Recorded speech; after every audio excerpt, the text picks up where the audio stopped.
welcome to Talk Tantra to Me. It is such an honor to be holding space for this divine knowledge to make its way into your ears and lifestyle.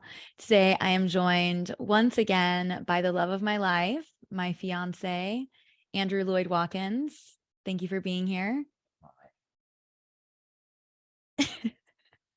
So today we're going to be talking about a super juicy topic. We're really excited to share with you what happens at play parties, specifically our play parties, and temple nights. And there are lots of different experiences out there in the Tantra space, as well as in the sex positive space, in the swinger space. And I've been to, a handful or so different types of containers. And having been to many of these different sort of spaces and seeing how they're held and the type of people that attend and what's available and what feels good for me and what doesn't feel good for me, I wanted to create more spaces for people to connect. And so we're going to be talking about some of those things today. I'd like to just start by going into like my first experiences with play parties, but maybe you want to share your first experience with like play spaces first. My first experience with play spaces. Well, maybe we have talked about a little bit of this before, but my very, very, very first kind of, I would even call it a play party. You want some of this little sparkly water? Wawa. You got it. I feel like I need to even take a step back because play parties, I think people assume, are just like there's just a bunch of, it's like an orgy, basically. Yeah. Everyone's just fucking in the middle of the room and fucking each other. Everyone's fucking each other. Fucking each other. It's just the sea of bodies that's kind of like, that like scene in the Matrix when it's right before they're all gonna die and they all have a rave in a cave, but instead of just the dancing, it's like fucking, and it's and that was my interpretation of what play spaces were. But there's an entire spectrum available, and the first one that I went to was something that Leola hosted, and it was my very first play party or play experience, and it was super PG-13. There wasn't any penetrative sex or anything like that. Most people kept almost all of their clothes on. And it was really like more of a tantric sensual experience with some like Shibari teaching. And that, I think Leola called it at the time, a sensual play experience. Yeah. Right. And so that was my very first entree into play parties, which was great because it was like, as a newbie, honestly, like just diving into a sea of penises and vaginas all fucking each other in all the holes was gonna be a bit much. Yeah, for sure. I think very similar to like open relating and poly. When people hear about poly, they just assume like, oh, it's a person that has like 3 different partners and they all live together on this like commune. And like, no, actually there's like so many different shades and colors of open relating, from being like really mostly monogamous all the way up till that other vision of the commune and the multiple wives sort of vibe.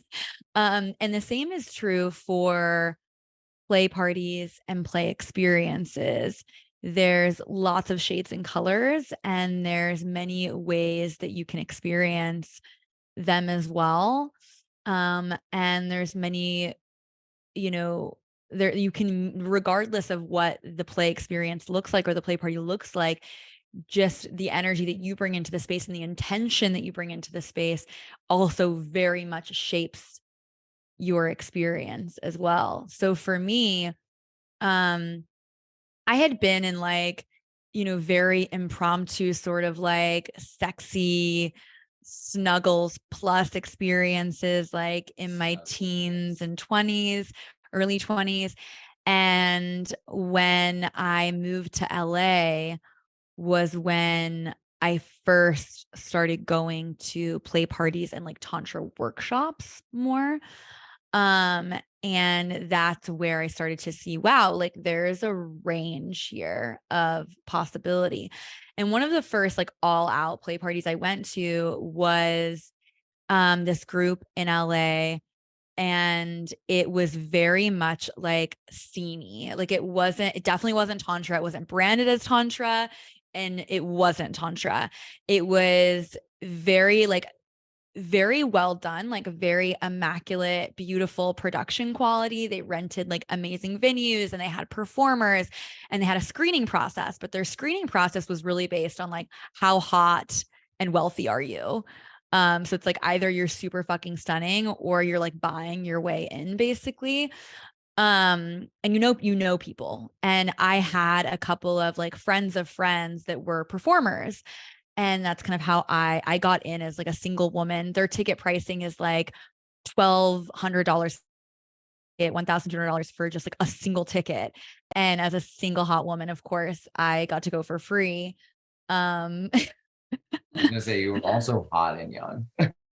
yeah, and a nude model in LA, um, so yeah, and at that first party, it was like it was really cool because you go in and like they have this like beautiful open bar, and they're like everyone's drinking champagne, no food, absolutely no food at this play party. Um, and we're just eating cocks here, and pussies. But It's food when you have cocaine and vagina. exactly. And they had these performances. So they had like a set of 3 performances. And the first one was like a lesbian performance of these women in this like bathtub, and they're like throwing champagne on each other. And then the next performance is like this like duo of like 4, it's like 2 girls, 2 guys, and they're like on roller skates in like cute little outfits and like zooming all around the room. And then like by the end of it, they're like kind of fucking each other. And then the end, it's just the 2 dudes, the same 2 dudes. Yeah, basically. I mean, it's like they're fucking each other. So, anyways, they're fucking each other, but it's very performative. Like it's like live porn. Like it doesn't feel to me, I was like, this is fascinating and like kind of cool, but also like it's like so clear that they're like everything is just this performance. And then at the end, the final performance is the one of the dudes fucking the other dude in the ass. And like that's like so it's like 30 or 40 minutes of like all these performances. And then it opens up into this play party. That was the crescendo. Yeah. Yeah. That's like, okay. And now it's your turn, everyone. And so it's in this mansion in the Hollywood Hills. And I went with a girlfriend, and yeah. That's an interesting way of like creating permission or setting the tone for what's expected. They're like, all right, here's all the stuff. Yeah. We're just gonna get it out of the way, like out of the way of like this is what could be available here is the whole spectrum. Now go. Yeah. Yeah. It's aspirational maybe is the intention. However, like watching it, I was like, I don't really want to have this, but it's also like cool and artistic in a way. And like, I don't know. But that night I went with my girlfriend. I was actually in a relationship at the time, and like a very casual thing, but he didn't come with me. And so I was kind of like, nothing's gonna happen anyways. And I felt safe doing that. So I went to this play party with the intention of actually not connecting with anyone, and I didn't. But I had a really great time. There was this like jacuzzi like tub in the upper bedroom. And so me and the girl that I went with, like what we took as like our mission in the party was to just like fluff everyone up. So like we like were getting everyone in the tub and like, like talking to them and like cuddling and kind of kissing on each other and just like making it this sort of fun vibe. And like we were like touching and caressing with people, but there wasn't anything that was like anything more than like sensual. It was like very sensual, not erotic, but there were lots of erotic things happening around us. You were like emotional lubricant. Exactly. Yeah. Yeah. So it was fun, but it was also like, even though I had this like other container that kind of like prohibited me from like doing more, I actually didn't want to do anymore. Like, I think that even if I didn't have that relationship, I would have gone into the play party with the intention of like, I don't think I'm going to do much. I think I'm just going to kind of like witness and be in this and see how it feels in my body. And especially as someone that has like a little bit of trauma and like has a bit of a freeze response when I'm like overwhelmed or overstimulated sexually or feel pressured, like I think that just like having that awareness of myself and knowing like I want to feel really regulated before I make any decisions to connect with anyone, like that was something that kind of ended up shaping what we've created. Pressure kills the mood, fellas. Pay close attention. It does. So that was like my first sort of experience. And I went to a few of their other parties and I really never like did much at all. And I've since gone back because it's been years since that very first one. I since have gone back. I told Andrew all about this in February. I went to LA. And again, I had like a ladies pass to go with the same friend that I went with to the very first party. And I was like kind of grossed out because I from this like perspective, like coming from my first play party to then having been to a bunch of different like more tantric ones, and then to having created what I perceive as like the ideal play party in my opinion with you, like now experiencing that play party, it's like really cringy. Yeah. And I told you a little bit about it. Do you want to share like some of your experience with me just reflecting on it, if you remember? You want to hear my experience of you sharing your experience of that play party? Yes. Okay. I just want to be clear. I'm like, what the question was. Yeah, for sure. So I think it'd be pretty short too. My understanding of your experience of that party was, as the Zoomers would say, that it was pretty cringe. Didn't really feel a tremendous amount of consciousness or safety. Yeah. It was very grabby and very takey, some takey energy. And let's clarify what takey energy is. And I think you might be able to just kind of intuit if you're listening, but the takey energy is like, have you ever been touched by someone and the touch is really for them and not for you? It's like, that's what takey energy is. Yeah. Yeah. And I want to say like taking and being in takey energy isn't inherently bad or wrong, but do you have consent to touch in that way? Are you being clear about your intention with like wanting to explore someone's body for your benefit and pleasure and desire? And in this space, in these parties, there has never been, and I've been to a few within group, never any safer sex or consent conversation or workshop or anything like that. There was no like screening. There was no like, you need to be like tested or we encourage testing. There was no like, here's how you ask for what you want, like none of that. And so going into it, like from now having experienced all of that, like, and now teaching really these principles, being at that play party, it was like, I felt like people were literally just coming up and grabbing me and touching me and like, just felt very hungry. And I ended up just like sitting in a chair in the cuckold chair. Is that what you call it? You want to share what that is? We'll pause there too. So we're pleasure. We were watching the Netflix reality TV show Selling Sunset last night. And oh, that's been the hardest thing for me to admit ever, actually, out of all the things that we've talked about. Same.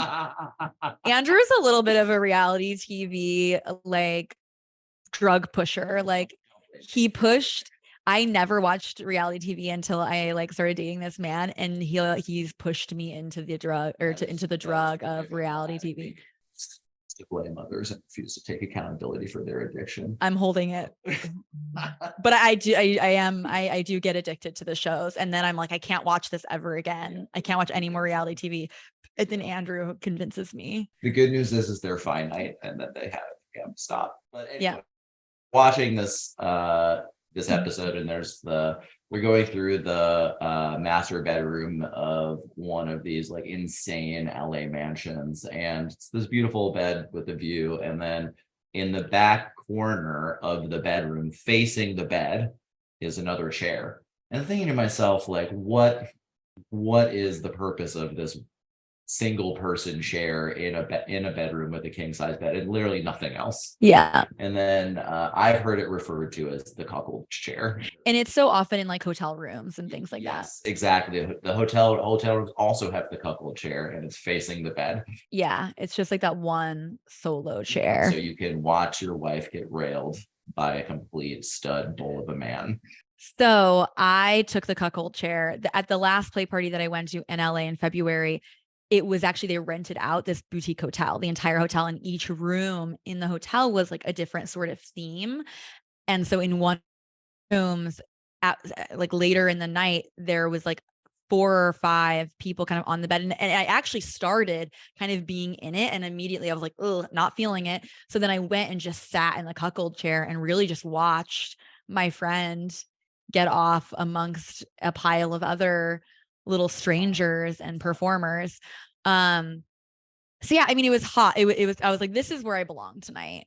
I'm not wanting, like, it just wasn't the space for me to communicate, then to teach, because that's what it was going to end up being. It was going to be, if I'm going to connect with these people, I need to teach them all of these pieces. And it's like, just not, it's not on my radar right now.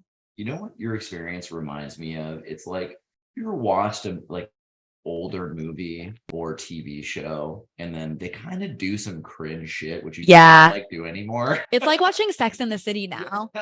That's how I feel. I still love it, but I'm also like, wow, that's, oh man, can't get away with that anymore.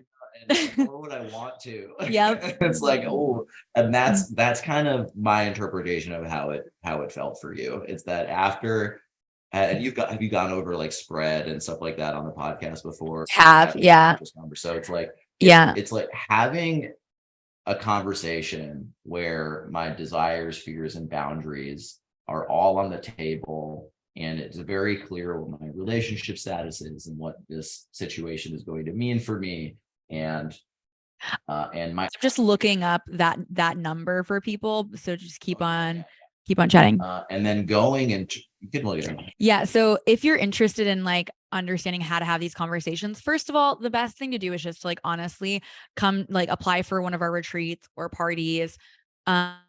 Because then you get like real conversation, or just work with me and or Andrew in this space, and have a mentor, because these conversations, like if you haven't already had these conversations that you're listening to are us talking about, like communicating desires and boundaries and sexual health and things like that, and you're like, ooh, like that feels really stretchy, right? And so it's good to have practice with that. Pause you. No, not yet. All right. Almost. Yeah. So the episode number is 109 and it's called Safer Sex Convos. And that will kind of go over a little bit of the education piece that we facilitate. So why listen to episode 109 in Safer Sex Convos? And I'll speak to men and I'll speak to women. And feel free, Leola, feel free to fill in any gaps that I miss here. Yeah. But women, imagine a world where you're having a conversation with a man and he is upfront and clear about what his intentions are, where he wants this to go, and exactly what's on the table for your interaction, for you in that moment. Also being clear that at any time you can shift what those desires are, and they'll be respected. Men, imagine a world where you know what her boundaries are ahead of time. You don't have to guess. You don't have to push. You don't have to think like, oh, what if I put my hand here? Will it go a little bit? None of that. You know what her relationship status is, what her STI status is. You know what she's going to do should you get each other pregnant. Yeah. Imagine all of that's already on the table before you even start doing any of these things. How much wreckage in my past could I have avoided by having these conversations ahead of time and knowing these things? Yeah. And we go into depth of like how to have the conversation and how to have it in a way that's not like cringy and it's actually sexy and is like type of foreplay. Actually, no, it wasn't last night. The night before last night, we were at a party. It wasn't our party, it was a birthday party of someone in our community. And a man who had been to one of our play parties, one play party, came up to me and then Andrew as well and kind of shared, what did he say? He said it like the lessons that he learned from our safer sex and consent workshop and then applying those lessons to the play space that we created. He said that that was the most impactful like piece of wisdom, guidance, technology that he had gained in the last 5 years. And this is a man, like we're in like a party with like some of the greatest like coaches and leaders in like the self-development space. And it was honestly just like such an honor. And like, I will say, like, I didn't come up with these tools. I'm really just like like a filter in which it flows and creating space for people to find the tools in a way that's like sexy and approachable and fun. And like, that's it. But it's like, it's that level of empowering. Yeah. And babe, what is like the number one prerequisite to feeling sexy for a woman? Safety. Bingo. And gentlemen, what you're doing by one of the ways to create safety is this strategy. It's a game changer. So that's a really long pitch for episode 109. But the TLDR, even if you don't listen to it, is fucking be upfront with your intentions and what your desires, fears, and boundaries are. Exactly. Yeah. So with that being said, for the first play party type that we had gone over have that. And that was one of the reasons why I was like a no to it. On the flip side, we have the Tantra play party or the temple night. Anyways, the second, so I feel like we have one end of the spectrum that we've covered. Now let's go to the other end of the spectrum, which is the Tantra play party or the Tantra temple night. And our first date was actually one of those. And I believe it was your first play party of that type. Which one? The one that was our first date. Oh, 100%. Yeah, our first date was I would say like full-blown play party kind of situation where most everything was on the table or available or to be witnessed or to partake in. Would that be a fair characterization? Yeah, absolutely. So we talked about like the play party in which Andrew and I met at, which was more of a sensual play experience. And that's a type of event that I hold that's more workshop oriented, space for sensual connection, but it's not a play party in which penetrative sex is involved. I would call it like a pink tantra event was the one that Andrew and I met at that I was facilitating. Whereas red tantra is a full out play party where penetrative, more erotic acts are available. And that's something that we host now, but it's a different type of experience. And there's a different like type of person and way of holding that container, which we'll get into a little bit later. But to illustrate the two extremes of the play parties that we've been to as participants, on the one in the LA play party, and then we have this Austin Tantra temple, which isn't just in Austin. It's like there's retreats that are kind of like this. They're all over the world, but it was a full out play party. And what's kind of cool about them, these ones that are full out play parties that are on the other end of the spectrum, is that there's actually no screening so much. So the one in LA was like, we're screening for hot wealth. And these more accessible ones, it's like you can literally just buy a ticket on Eventbrite. There's subtle screening in the sense that single men tickets are like twice as expensive as single lady tickets. I think, or couples tickets, and that's but that's just like supply and demand economic screening. And there's plenty of interesting men that manage to get the funds, and there's no way of keeping them out as long as they have what is it, like $100? Yeah, we're not talking like, because it's an order of magnitude cheaper than the LA play party. Yeah, I think that like for women, the ticket price is like $69, and for men, it's like 100 or like 120 or something like that. But yeah, so I love that it's accessible. I love that one can rock up. And I also love that they actually do have some consent conversation. I don't think that they do as in depth of a safer sex and spread conversation as we do, but they do have a really great conversation. They do have opening.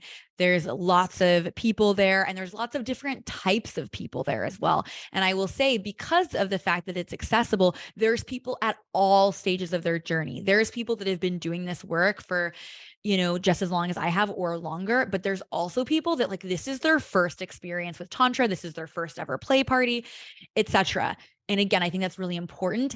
And I found for myself, it wasn't the type of play party where I felt comfortable or where I desired to explore the depths of my being and the most edgy. Like, I didn't feel safe to really push my edges in terms of my desires. It was also at those parties that I never really had sex or really did anything. Like, I've been to like a few of their parties, and really like here in Austin, and like a little bit like temple stuff, maybe at retreats and things. But for the most part, like, I don't really do like genital stuff at those parties. I want to give them credit, though, for also setting, I'd say that like the agreements for the container, they did a really good job of getting everyone on the same page. And an example, it's like, don't touch someone without asking them first. Yeah, Which, as you can tell by your LA experience, I don't really think they had that conversation with anyone. for sure not. I think they do an amazing job, and I'm really happy that they have covered this broad niche, especially in Austin. And I also found that because we're not screening they're not having conversations with these people before, there's people that are very new, that creates a container that's a little bit like, how do I say this? Like, I found that some of the participants were very beginner to the point that they weren't even able to really take responsibility for themselves at times, and we're kind of projecting into the space. And again, like, that's beautiful. Like, this is a beautiful thing that's happening in these containers where people are learning and growing and getting experience. But I found, for me and for the people that are creators and community leaders and that have some experience in these places already, for me to like explore my edges, like, I wanted like a more advanced space, I would say, like a space filled with people that have a level of self-awareness, that understand sovereignty. Um, they've done a bit of self-development work already, and I've had a conversation with them and feel into their energy and feel like it's not going to be that takey energy, because even those really the accessible ones in Austin, there's a lot. And while it has the spiritual umbrella over it, there still is a lot of unconscious takey energy in those spaces. And we've had unconscious takey energy in our spaces. In fact, I can only think of one, and I know that you can think of the same. This taker really triggered Andrew, but it wasn't.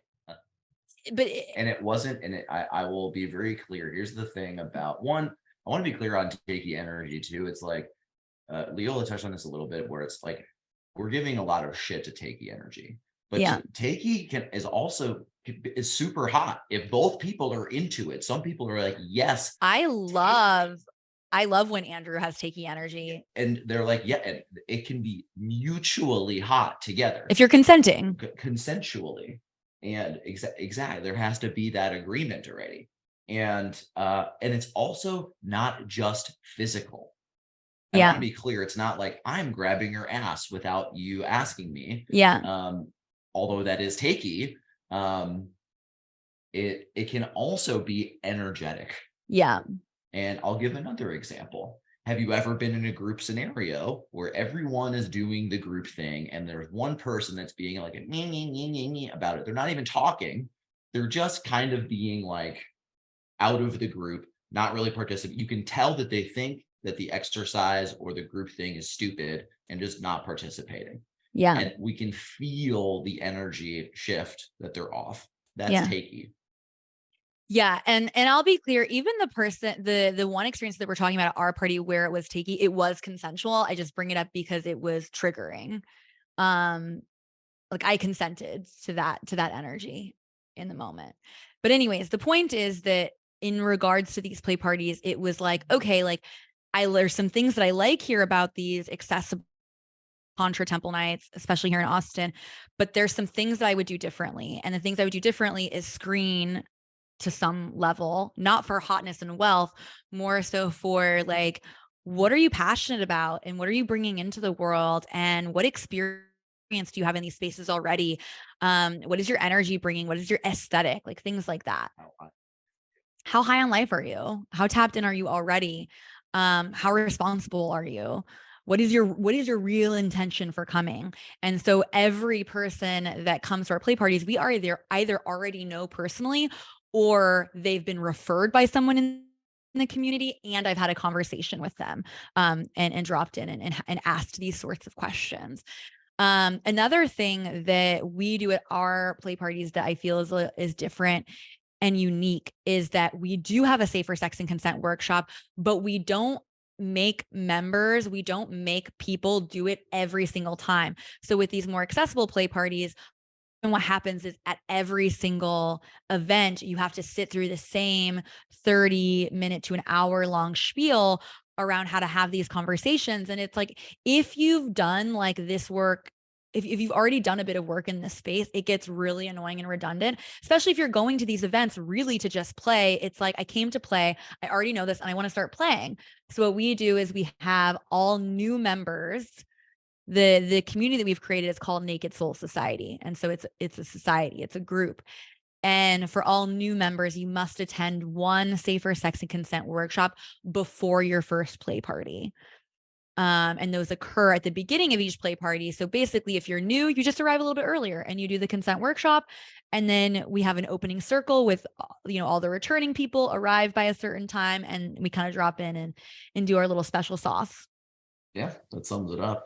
We also have a special thing at every single one. Yeah.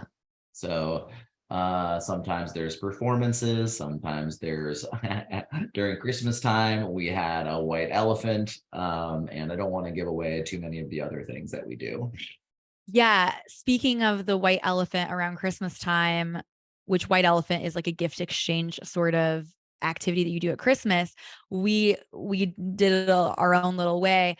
Basically, we got a bunch of like sex toys and like tantra books and like other things, and we wrapped them all up and put them in a pile in the center, and everyone just grabbed a gift, and we basically did the white elephant gift exchange that way. And another person that was at the party that we went to Saturday, who had been to our play parties, remarked on like how precious that was and how sweet it was.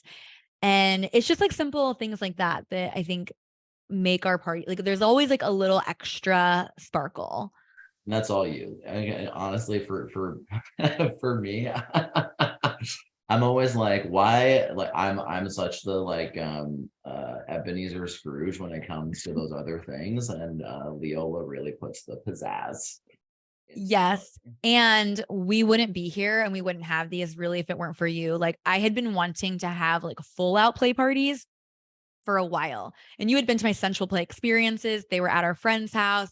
She wasn't really wanting to have full out play parties. I tried to collaborate with like several other people before you to do full out play parties. And it just like wasn't working. It wasn't resonating.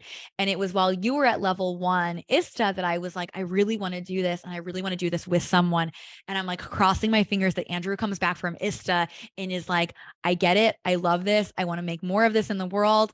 And you did. You came back and I was like, I really want to do play parties with someone. Like I wasn't even direct in my ask, and you were like, I'll do it with you. And I was like, yes, amazing. Yeah, of course. This world, I'm not of the mindset that the world needs anything or needs saving. Yeah. But there are sure as hell a lot of people that really want stuff like this to exist. And like one of the things I love about you, Leola, is that you see things that you wish existed in the world, and then you put them there. Thank you.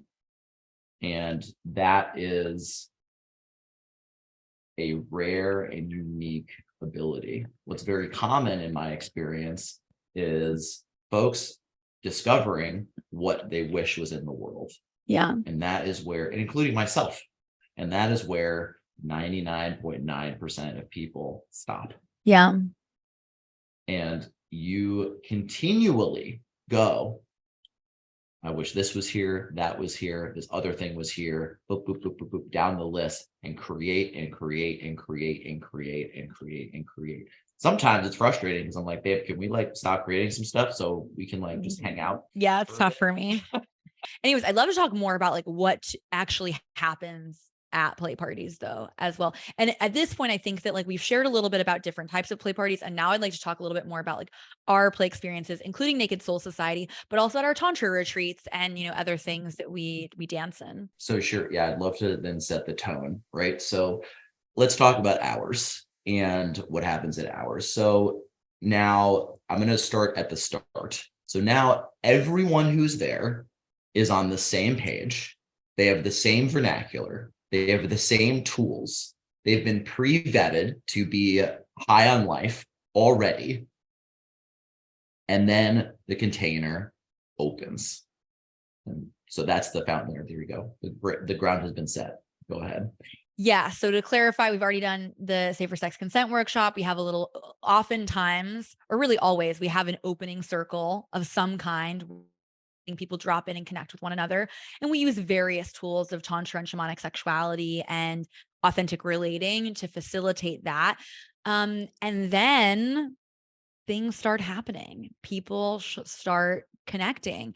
And oftentimes we use a tool to invite people to consider what they desire by asking them to consider what would be their wildest experience that they could have that evening that would be, oh my God, I just had one of my deepest fantasies fulfilled, but also their mildest experience, like their mildest experience. What would be the thing that could happen that night that they would leave feeling happy? And that could be like even just like a good conversation or cuddling or a makeout or vanilla sex. And then wildest can go anything from like group sex, orgy, being peed on, golden showers, all sorts of BDSM stuff. We have a Sibian cowgirl machine riding on that. There's all sorts of things there too. And then, yeah, so that exercise, the way it goes is folks break out into like tiny little groups of like 3 or 4, what have you. And then they discuss amongst themselves what their mildest thing would be that they would like, and then their wildest. And before that, I liked to prompt people on this exercise. And I'll prompt you all who are listening right now, if you've made it this far. And this isn't just about sex to me. It's actually something much more. Mm-hmm. It's about how scary can it be to tell another human being, especially one you may have just met, one of your deepest sexual desires that you'd like to fulfill. How vulnerable is that?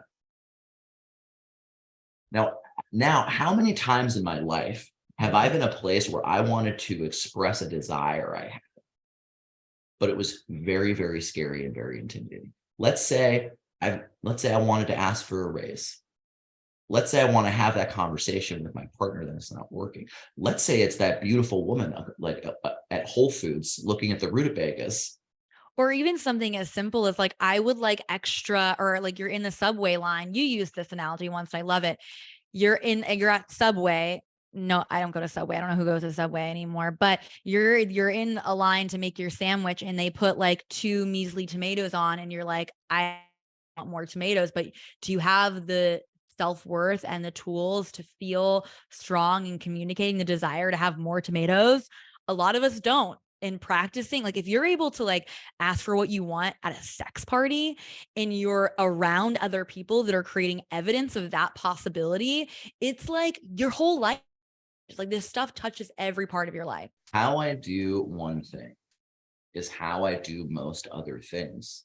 So if I can practice being vulnerable and having the courage to ask for what I want in this space, watch it carry over into the rest of life. Yeah. It's practice for declaring what I really desire and actually getting to the thing I actually want.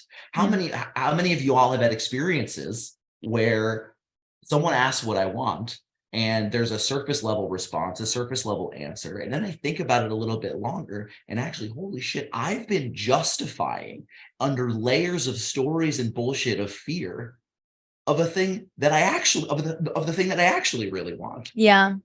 Like, holy smokes. So that's what mildness and wildness is to me. Mildness and wildness is a practice in declaring what I true, if I shed away the shame, if I shed away the guilt, do I have the courage to ask for what I want and risk a no? Yeah. So people share their mildest and wildest, oftentimes in small groups. We might have some popcorn shares. And then the beauty of it is that once you're hearing other people claim their desires, maybe you are like, oh, I could fulfill that fantasy for them. I'd be into that as well. And so there's this space where people start to get collaborative with each other. And then the party opens. And my experience with our play party specifically is there's often like waves. And so usually at the beginning of the play party, most people are still kind of like, okay, like, what's my space here? Like, who am I? How am I being in this play We'll party? get a snack. Yeah. But then there's always like a core group that's like, let's go. And they're often quite performative in a way. And that becomes the first group experience in that it's like, maybe it's a couple or maybe it's like a small group or whatever that start going at it. And then the entirety or like a big portion of the room becomes involved by being voyeurs, by witnessing them. And I want to be clear too, like witnessing and voyeuring is participation at these play parties. As I mentioned earlier, I've gone to most play parties I've been to, I have not actually had penetrative sex at. Most of them I haven't even like done anything with my pussy, or at least half of them. And then I've also had group sex and What? all kinds of things as well. You? Me. So yeah, I mean, after that, it's really like a choose your own adventure sort of experience. At our play parties, we often have like some little toys and like shibari ropes. We have a massage table. We have a Sibian cowgirl. We now have a hot tub and a pool as well. Sometimes we'll light up the hookah. We've got yummy fruits and chocolates and nuts and beverages. What else happens at our play parties? I want to tap into the wave. Okay, yeah, let's go deeper in the wave. So then that first wave tends to crescendo, and I'd say the amplitude or the height of that wave is in scale to the other waves that occur. I don't know, on a scale of 1 to 10, that wave's like a 3. And then that kind of peters off and people start like snuggling and hanging out and conversing and talking. And then there's like another energy that builds again, and the arrow starts to build up more and more and more and more. And maybe that wave is like out of 10, maybe that's more like a 5 or a 6 out of 10 in that wave. Yeah. And then that wave naturally crescendos and comes back down. And then generally there's like 3 to 4. And then the third wave is like the blow off top wave of the party.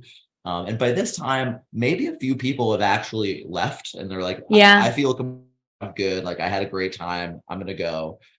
Yeah, we don't do like a closing circle. No closing circle. And then there's the blow off, and then that kind of winds down, peters out. And then lastly, and I think this is just one of the side effects and consequences of being hosts of play parties, is there's like a few people that have all kind of been vibing towards the end. Mm-hmm. And like it's every time it is unspoken. It's not conscious.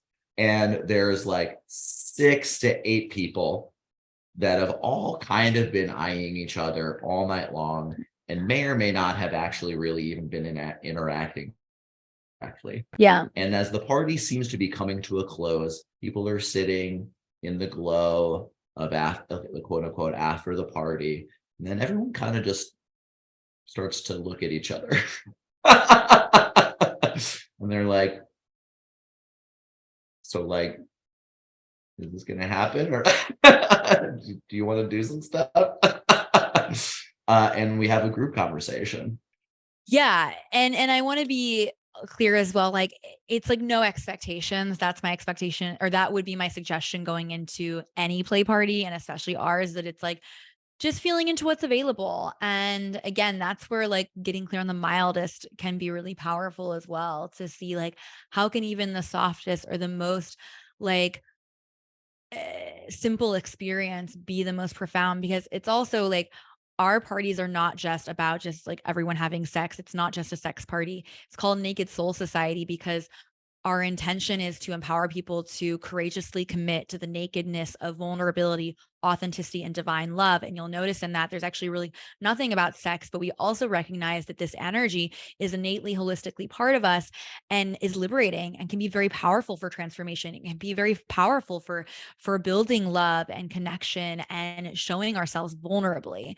And that's really what this space is about. So I've had people come to our parties and say things like, it was great because I met this woman and now we're dating, but I also met this really cool guy and we're in parallel industries. We're having coffee this week to talk about business ideas. Like, to me, like this space is giving people permission to make like to reintegrate sexuality into the holistic nature of our lives. And instead of sticking with the narrative that this is something that needs to be kept in the dark and in the shadows. That being said, I think it's actually a good place to talk about some of our agreements. So we have agreements around sacredness, treating ourselves as sacred, treating the space as sacred, treating each other as sacred, sovereignty, taking responsibility for yourself, for your experience. And lastly, consent. And that includes, not like maintaining anonymity. So if you do see people out in the real world, you're not necessarily sharing, or you're just definitely not sharing what you witnessed at the party from someone, and there's consent around connecting. And each of those three categories, sacredness, sovereignty, and consent, have like a dozen or so additional sub agreements underneath, but those are the three categories. So I think like here would be a good point to go ahead and talk about some of the things that people have questions about or have concerns about or fears that people often voice that keeps them from exploring these spaces.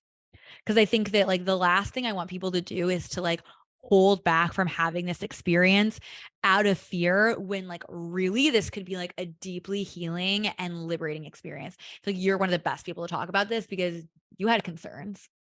Well, I don't remember. What do you mean? So in all seriousness.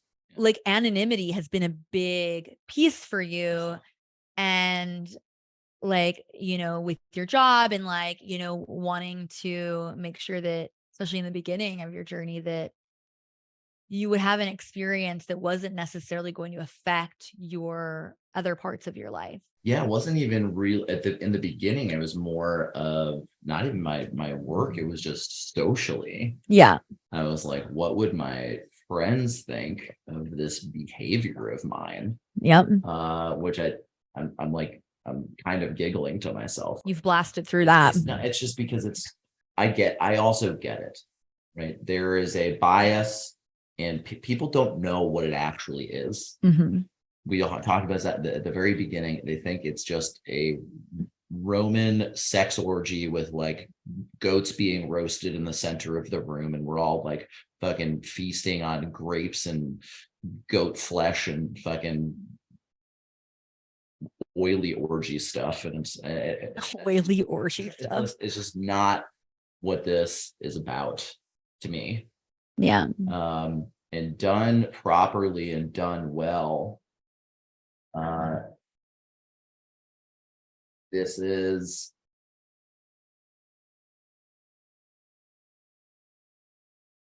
see the reason I'm pausing is because there's a bunch of like buzzwordy words that are coming to me that I don't like. Yeah. Like transformative and holistic and all these other words that are just way overused. But for me, it's not this. A play party is not just about the fucking. That's a fun part of it, and that happens.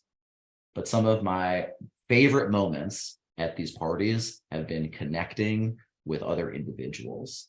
And Yeah. the fact that it's a play party in a setting is an opportunity to dive into vulnerability and break through a bunch of bullshit. And I'll give you an example of what I mean.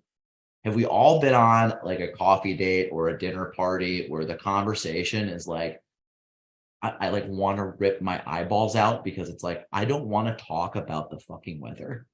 I'm like, Yeah. what's going on with you as a human being? Mm-hmm. Really? I don't care about the fucking sport. Like sports are fine. I don't care about the fucking score of the latest sports team. I don't care about politics. I don't care about all of these surface level things. So apologies if you're really into politics. I just called it surface level. My bias.